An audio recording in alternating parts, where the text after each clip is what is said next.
Hello guys, a very warm welcome to this video. Let's begin today's class.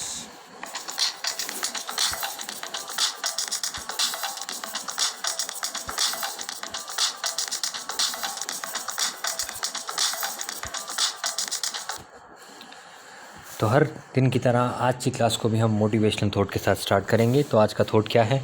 Without self discipline success is impossible period. बहुत ही simple भाषा में लिखा हुआ है। अगर आपके अंदर सेल्फ डिसिप्लिन नहीं है तो आप सक्सेस नहीं पा सकते। अपना जो डेली रूटीन है उसको रोज़ की रोज़ फॉलो करना है, तब जाकर आप इम्पॉसिबल चीज़ों को पॉसिबल कर पाएंगे और अपने एम को अचीव कर पाएंगे। तो चलिए इसी अच्छे थॉट के साथ क्लास को स्टार्ट करते हैं। World water day, simple and crispy. World water day 22 मार्च को मनाया जाता है, इस बात को याद रख लीजिएगा। 22 तारीख से जुड़े हुए बहुत सारे फंडे हैं जिनको आपको याद करना है आज की क्लास में। जैसे कि मैं आपको बताऊं, मार्च के बाद अप्रैल, अप्रैल के बाद मई, इन तीनों ही महीनों में 22 तारीख इम्पोर्टेंट रहती है। 22 मार्च को वाटर डे आता है, 22 अप्रैल को अर्थ डे आता है और 22 मई को बायोडाइवर्सिटी डे आता है। तो आप इसको एक पैटर्न के थ्रू याद कर सकते हैं। पहले पानी आया, कहाँ पर आया? अर्थ पे आया 22 अप्रैल, उसके बाद बायोडाइवर्सिटी बनी जो कि आपका 22 मई। नेक्स्ट हम बात करें कि वाटर डे को मनाना कब से स्टार्ट किया गया है, तो 1993 से इसको मनाना स्टार्ट किया गया था। किसके द्वारा? यूनाइटेड नेशन के द्वारा। अब ये कहाँ पे सोचा गया था?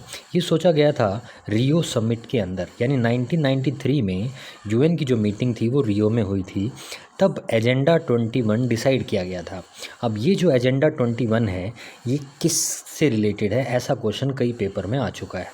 तो आपको ऑप्शन दे देंगे वाटर, अर्थ, बायोडाइवर्सिटी, इन्वायरमेंट। तो आपको पता होना चाहिए कि एजेंडा 21 वाटर से संबंधित है।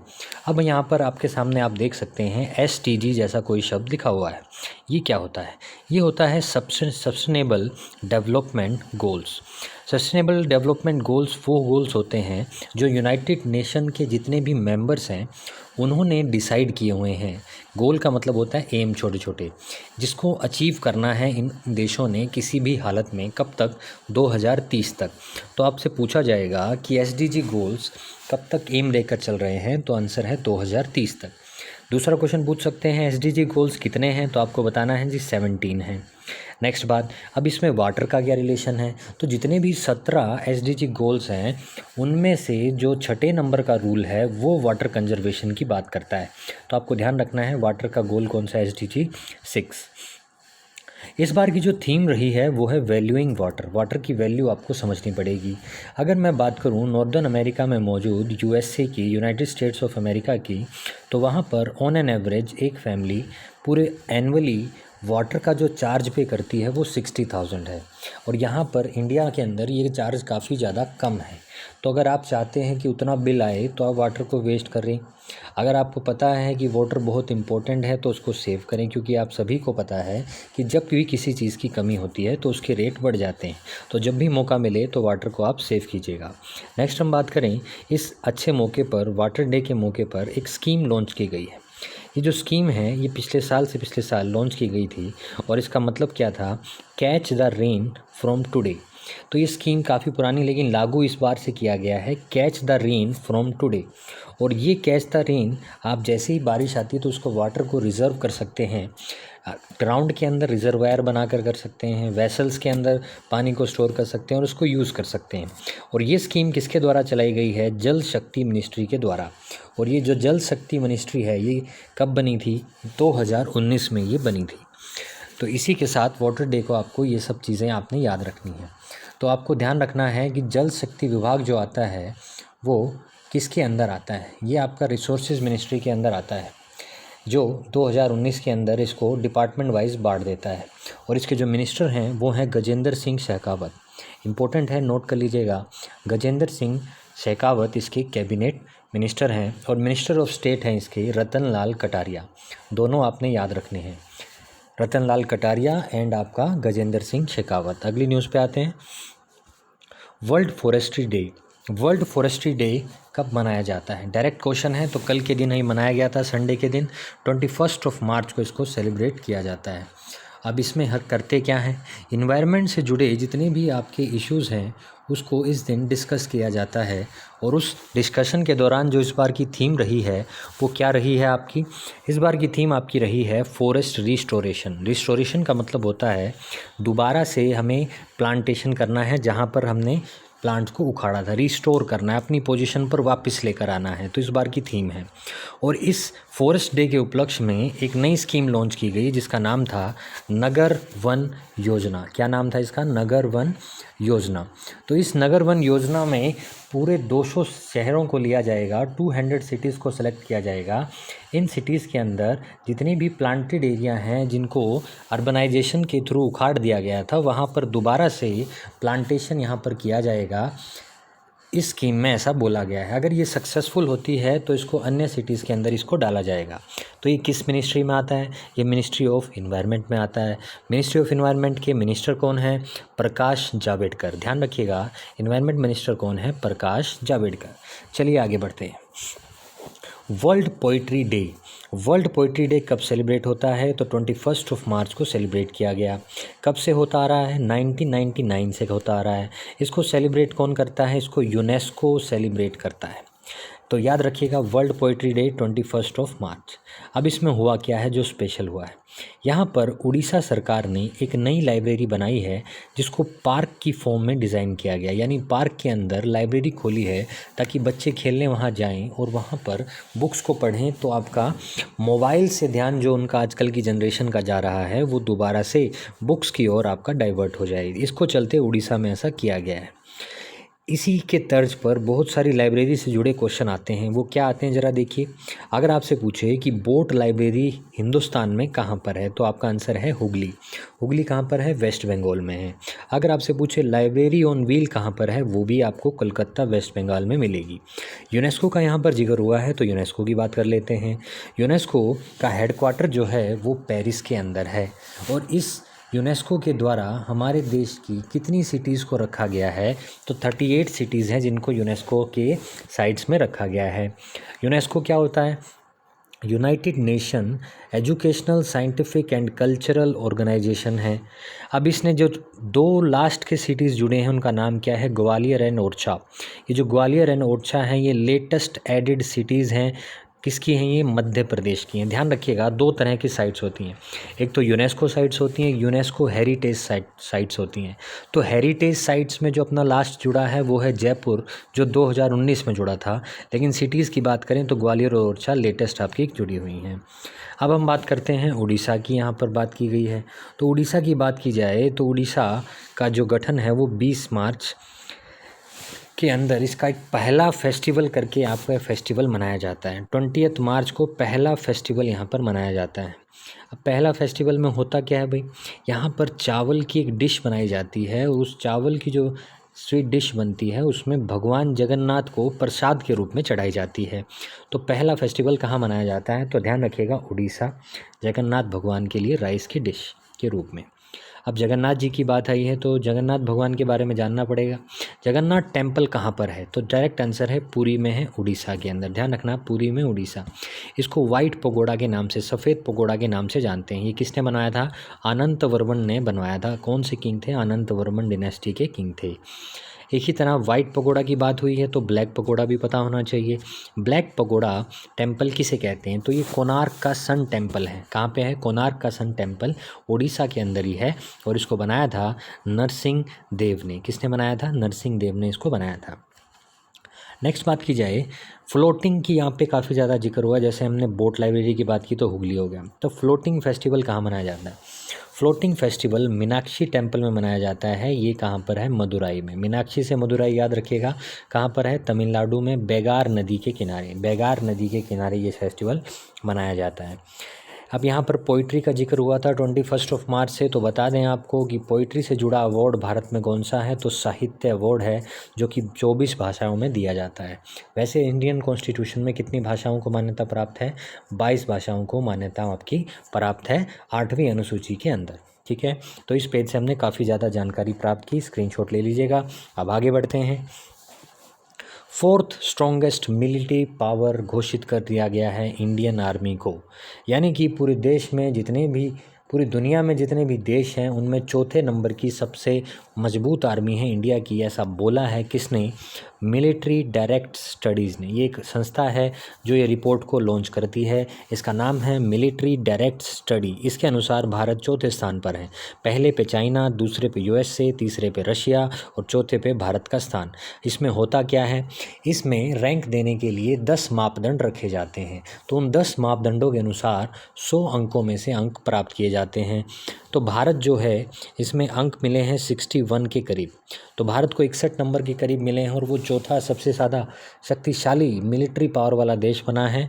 आपको हैरानी होगी कि जो सिपरी, मैंने कल परसों की बात है, पिछले 2 वीडियोज़ में देखिएगा, सिपरी मैंने आपको बताया था स्टॉकहोम के अंदर, तो सिपरी की रिपोर्ट की माने तो सबसे ज़्यादा स्ट्रॉन्गेस्ट आर्मी यूएसए की है और दूसरे नंबर पे चाइना की है, लेकिन आपकी मिलिट्री डायरेक्ट स्टडी की माने तो पहले नंबर पे चाइना की है। दोनों ही मोस्ट इंपॉर्टेंट क्वेश्चन है, ध्यान रखिएगा। भारत का अंक कौन सा है? चौथा स्थान यहाँ पर बना हुआ है। नेक्स्ट हम बात करते हैं, जापान के अंदर अर्थक्वेक आया है, आप सभी को पता है। तो जापान के अर्थक्वेक जो आया था उसकी मैग्नीट्यूड कितना था? 7.2। तो 7.2 मैग्नीट्यूड के कारण वहाँ पर सुनामी उत्पन्न हुई थी, क्योंकि ये जो अर्थक्वेक है उसका जो केंद्र है वो समुंदर के अंदर था और कितनी गहराई पर था? 60 किलोमीटर डेप्थ में था। अब मैं ज़रा आपको थोड़ा सा समझाता हूँ, ज़रा देखिएगा ध्यान से। ये देखिए, ये आपका ज़मीन का स्ट्रेटा है, यानी कि ज़मीन का सरफेस है। इसके नीचे होता क्या है, 2 प्लेट्स आपस में टकराती हैं। जब 2 प्लेट्स आपस में टकराती हैं, प्रश्न आएगा कि प्लेट्स टकराती क्यों हैं? क्योंकि ज़मीन के अंदर लेयर्स के अंदर जो लावा होता है वो बहता रहता है, एक जगह से दूसरी जगह पर जाता रहता है। जब ये लावा मूव करता है तो लावा मूव करने के कारण प्लेट्स मूव करती हैं। तो जब 2 प्लेट आपस में टकराती हैं तो वहाँ पर एक बिंदु बन जाता है और उस बिंदु को एपी सेंटर कहा जाता है। उस बिंदु को क्या कहा जाता है? एपी सेंटर कहा जाता है। और वो जो एपी सेंटर है वो भूकंप की केंद्र को बनकर ऊपर की तरफ आपकी लेयर्स वेव्स को छोड़ता है। जब वो वेव्स सरफेस पे आती हैं तो वो इस तरीके से चलती हैं। ऐसे चलने के कारण जो आपकी सरफेस वेव्स हैं वो जनरेट होती हैं, जिसके कारण बिल्डिंग्स जो बनी होती हैं वो गिर जाती हैं। तो ये है आपका भूकंप का फिनोमिना जो आपको समझना है। अब बात यहाँ पर करें कि अर्थक्वेक जापान के अंदर क्यों आया है और इतना बड़ा कैसे आता है। तो देखिए, हम बता दें, जापान का जो कॉन्टिनेंटल प्लेट है, यानी कि जिस पर आपके देश बसे होते हैं वो कॉन्टिनेंटल प्लेट्स होता है, जिस पर आपके समुंदर होते हैं वो आपका ओशियन प्लेट्स होता है।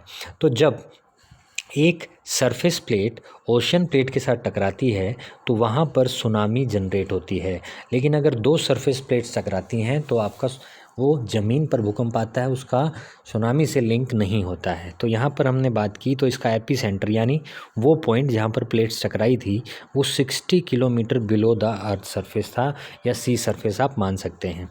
तो जापान की बात करें तो जापान की कैपिटल है टोक्यो और वहाँ के पीएम है कौन? Yoshihide Shiba. योशिहिदे शिबा वहाँ के पीएम हैं। लार्जेस्ट लेक जापान की कौन सी है? बीवा। और वहाँ पर एक बहुत ही फेमस एक्टिव वोल्केनो है जिसका नाम है फुजियामा। ध्यान रखिएगा, फुजियामा, मैंने पिछली क्लासों में बताया था, जापान दुनिया का सबसे तेज़ और बड़ा सुपर कंप्यूटर बनाने वाला देश अभी बना था और उस सुपर कंप्यूटर का नाम उन्होंने रखा था फुगाकू, जो फुजियामा से प्रभावित था। तो निचली लाइन में आप देख भी सकते हैं सुपर कंप्यूटर जापान का फुगाकू।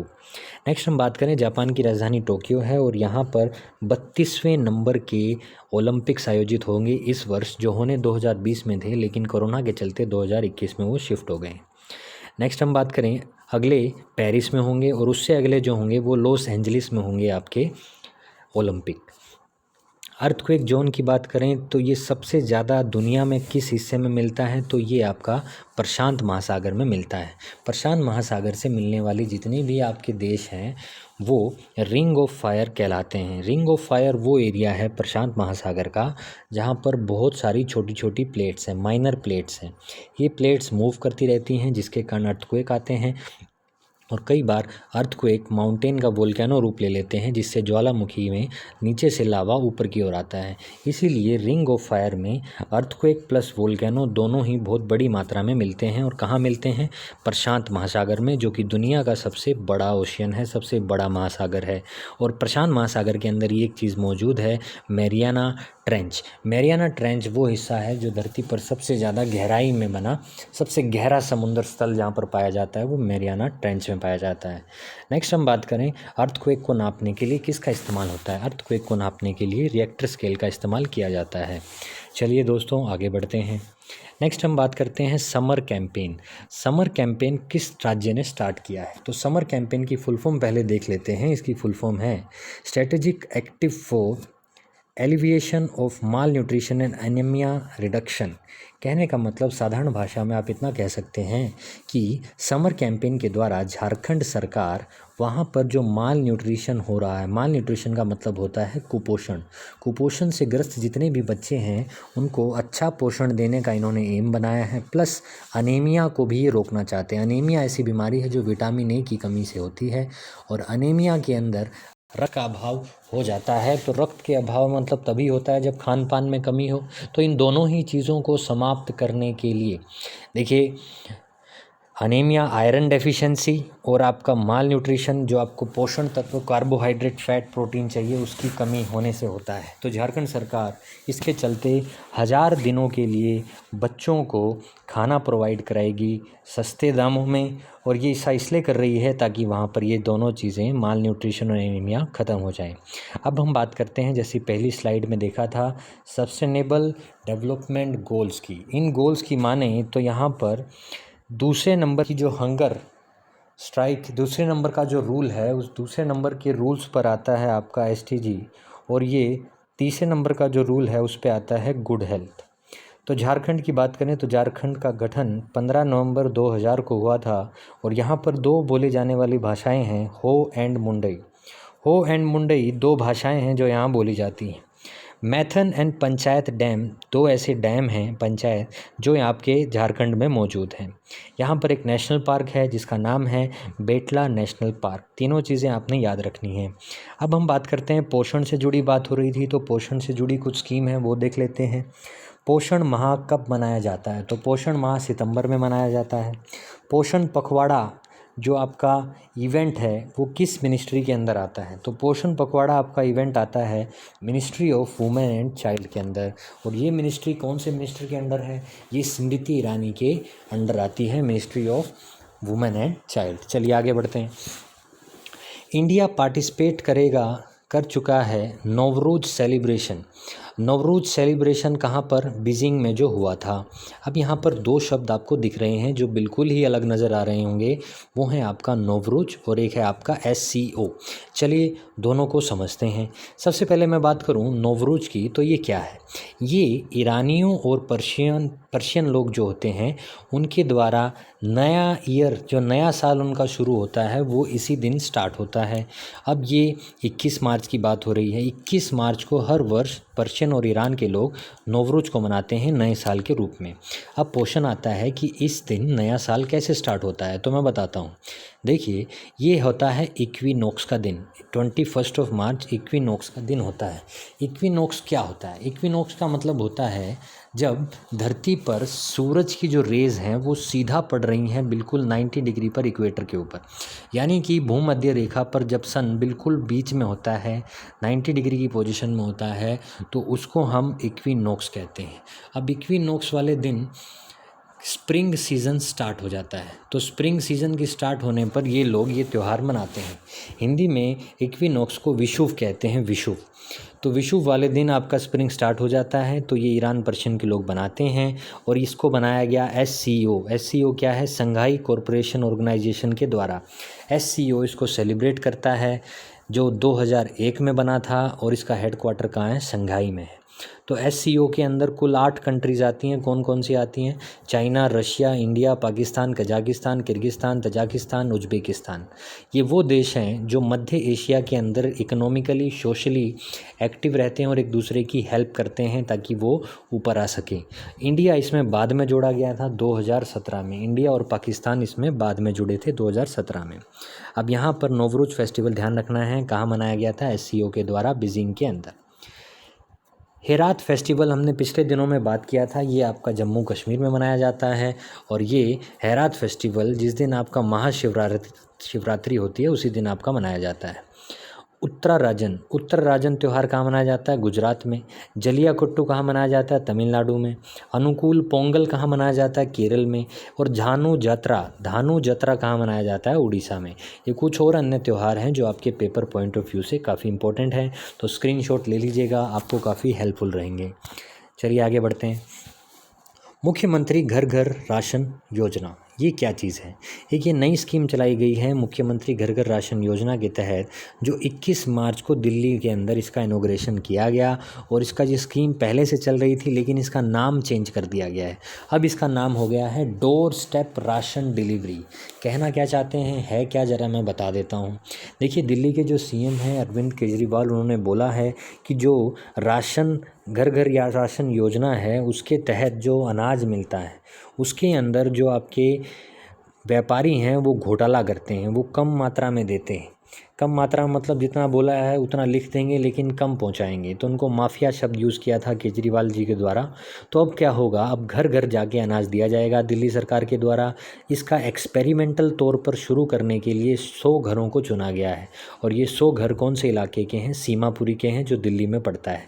होगा क्या, इसमें आपको गेहूँ, चावल, चीनी और केरोसिन तेल ये घर जाकर दिया जाएगा। अब दिल्ली की बात करते हैं, देखी नहीं है, दिल्ली है। दिल्ली के अंदर जो अमेंडमेंट यूनियन टेरिटरी बोला गया है, 69th कॉन्स्टिट्यूशनल अमेंडमेंट एक्ट 1991 के थ्रू इसको दर्जा यहाँ पर दिया गया है, दिल्ली को लिखा गया है। One nation one ration card scheme आपने सुनी होगी, ये 2019 में सेंट्रल लेवल पर स्टार्ट की गई थी प्रधानमंत्री मोदी जी के द्वारा। और इस स्कीम के चलते क्या होगा कि पूरे नेशन में एक ही राशन कार्ड अवेलेबल होगा। राशन कार्ड एक आइडेंटिटी होती है जो रूरल या बीपीएल परिवारों को अनाज दिलाने वक्त वैलिडिफिकेशन देती है। और इस ऐप के थ्रू, माई राशन ऐप जो है, माई राशन ऐप, इसके थ्रू राशन कार्ड का जो सपना है one nation one ration card का, वो यहाँ पर पूरा हो पाएगा। नेक्स्ट हम बात करें अनीमिया को ख़त्म करने में। जैसे हमने पिछले वाले में देखा था ना, माल न्यूट्रिशन, तो अनीमिया को ख़त्म करने वाला पहला राज्य कौन सा बना है? हरियाणा। ये बात आपने ध्यान रखनी है, नंबर 1 बना है वो पूरे इंडिया के अंदर। नेक्स्ट हम बात करते हैं एक बुक की। ये बुक का नाम क्या है? Bringing government and people closer. Government और लोगों को एक दूसरे के करीब लाना है, जो मनमुटाव है, जो वो एक दूसरे के बारे में बुरा सोचते हैं, उसको दूर करना है, ऐसा इस किताब के अंदर लिखा गया है। ये किताब को लॉन्च किया गया भारत के उपराष्ट्रपति वेंकैया नायडू के द्वारा, जो भारत के 13वें नंबर के उपराष्ट्रपति हैं। इसको लिखा किसने है? इसको लिखा है रामचंद्र के द्वारा, रामचंद्र ने इसको लिखा है। कहना क्या चाहती है किताब? ये किताब आपको सुशासन व्यवस्था के बारे में बताएगी, गुड गवर्नेंस के बारे में, सुशासन व्यवस्था। और ये सुशासन दिवस भारत में कब मनाया जाता है? 25 दिसंबर को, अटल बिहारी जी की जयंती के ऊपर। नेक्स्ट हम बात करें कुछ और इम्पोर्टेंट बुक्स की। शशि थरूर, जो कांग्रेस के आपके एमपी हैं केरल से, उन्होंने एक किताब लिखी है एन एरा ऑफ डार्कनेस, और एक और लिखी है वाई आई एम हिंदू। तो ये 2 किताबें ध्यान रखना, एरा ऑफ डार्कनेस और वाई आई एम हिंदू की। APJ अब्दुल कलाम की किताब है wings of fire. PM Modi ने किताब लिखी जिसका नाम है एग्ज़ाम वार। तो दोनों आपको याद रखनी है। नेक्स्ट हम बात करें सोनू सूद, भारत के पहले ऐसे एक्टर बने हैं जिसको किसी प्राइवेट डोमेस्टिक पार्ट एरोप्लेन के ऊपर उनका जो फ़ोटो है, जो इम्प्रिंट किया गया है, उनका पोस्टर बनाया गया है। और ये ऐसा करने वाली जो डोमेस्टिक फ़्लाइट है, एयरलाइन है, उसका नाम है स्पाइस जेट। स्पाइस जेट ने उनके बारे में लिखा है सोनू सूद द सेवियर मतलब जब आपका कोरोना था तो कोरोना काल में जो प्रवासी मज़दूर थे उनको इधर उधर ले जाने के लिए सोनू सूद ने ट्रेन का किराया, गाड़ियों का किराया सब अपने तरफ से ऑर्गेनाइज़ करवाया था, जिसके चलते उन्हें सेवियर की उपाधि दी गई थी। और उन्होंने एक ऐप भी स्टार्ट किया था, प्रवेशी रोजगार ऐप, जिसके तहत जितने भी मज़दूर फंस गए थे उनको वो रोज़गार देने के लिए ऐप के अंदर डाटा मंगवाते थे। अब हम बात करें सोनू सूद के बारे में, तो वो एक एक्टर हैं जिन्हें रेडमी इंडिया का ब्रांड एम्बेसडर भी बनाया गया है। इनके द्वारा एक बुक लिखी गई थी कि आई एम नॉट मसीहा, इंपॉर्टेंट रहेगी, छोटे छोटे एग्जाम्स के अंदर आपको ध्यान रखना है इस बुक के बारे में। आगे बात करें, SDG के द्वारा इन्हें एक अवार्ड भी दिया गया था। वो अवार्ड क्या था आपका? Humanitarian award. ह्यूमैनिटेरियन अवार्ड उनको दिया जाता है जो मानवता के पक्ष में कुछ अच्छा हासिल कर पाते हैं। नेक्स्ट हम बात करें, एयरलाइन की बात हो रही है तो यंगेस्ट पायलट जो आपका बनी है वो कौन है? आयशा अजीज़। ऐसी पायलट जिन्होंने नॉर्थ पोल के ऊपर से फ्लाई किया वो हैं आपकी जोया अगर। और एक कुछ न्यूज़ मैंने आपको एक हफ़्ते पहले बताई थी कि ऑल वुमेन क्रू, जिसके अंदर सभी क्रू मेंबर्स वुमेन थी, वो कौन सी एयरलाइन थी? वो थी आपकी अलायंस एयर, जो 8 मार्च को उड़ी थी। तो ये था इस न्यूज़ के बारे में। आगे बढ़ते हैं। Neo growth credit. Neo growth credit का जो नया ब्रांड एम्बेसडर बनाया गया है वो है अजिंक्य रहाणे, जो भारतीय क्रिकेटर है। ये नियो ग्रोथ क्रेडिट क्या है? जितने भी लोग नया बिजनेस या व्यवसाय शुरू करना चाहते हैं तो उनको ये फाइनेंशियल हेल्प देते हैं, जो छोटे लोग स्टार्ट करना चाहते हैं उनको निचले स्तर पर। इससे नए एम्बेसडर बने अजिंक्य रहाणे। इनका हेडक्वार्टर कहाँ है? मुंबई में। कब गठन हुआ था? 2013 में। और इस न्यू ग्रेडेड की जो थीम है वो है कीपिंग इट सिंपल। तो ये था इस न्यूज़ के बारे में। आगे बढ़ते हैं। New Olympic qualification. पिछले ही दिनों में एक नया क्वालिफ़िकेशन और हो चुका है इंडिया की तरफ से, और ये क्वालिफ़िकेशन 10 मीटर एयर राइफ़ल यानी शूटिंग के अंदर हुआ है। किसका? यशस्विनी देशवाल का। तो इन्होंने गोल्ड मेडल जीता था अभी हाल फिलहाल में इंटरनेशनल शूटिंग गेम्स में। इंटरनेशनल शूटिंग फेडरेशन की बात की जाए तो हेडक्वार्टर इसका मुनीच में है, जर्मनी में। और एक और न्यूज़ आपकी स्पोर्ट्स से जुड़ी है, वो क्या है? अफ़गानिस्तान क्रिकेट टीम के जो कप्तान हैं उन्होंने महेंद्र सिंह धोनी का रिकॉर्ड आपका तोड़ दिया है, और अफ़गान उनका नाम है। और 42 T20 इंटरनेशनल विन्स का रिकॉर्ड था वो उनके नाम हो चुका है। महेंद्र सिंह धोनी ने 41 T20 इंटरनेशनल को जीता था, तो ये नया रिकॉर्ड इनका बन चुका है। तो इसी के साथ आज के करंट अफेयर यहीं पर समाप्त होते हैं। उम्मीद करते हैं आपको बढ़िया लगे होंगे। तो कल मिलते हैं कुछ अन्य न्यूज़ के साथ। Bye bye.